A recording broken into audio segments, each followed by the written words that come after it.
This is what is making news right now. As attacks continue, who really started it?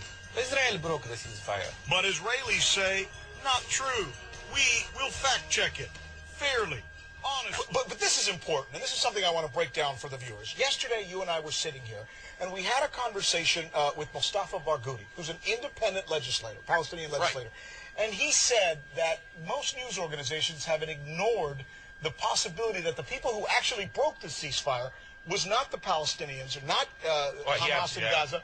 What he said was, in fact, I think we've got that. Dan, play this, and then we'll give you some more information on it. Let's go ahead and go to that.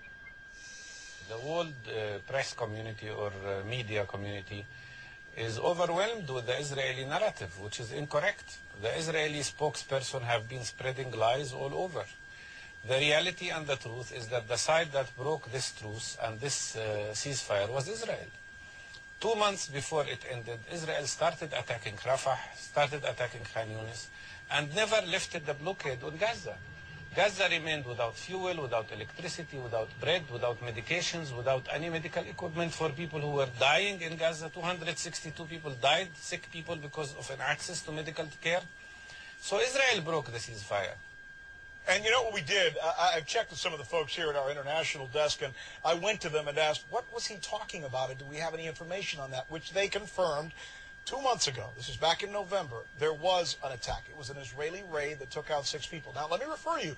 It's not just us. We checked in other periodicals. Johnny, go over my shoulder if you can. Here we go.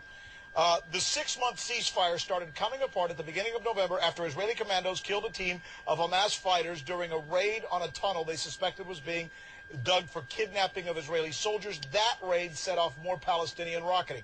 That's U.S. News and World Report. I got another one for you, I believe, here. Okay, this is The Guardian. Questionable, but nonetheless. A 4-month ceasefire between Israel and Palestinian militants in Gaza was in jeopardy today.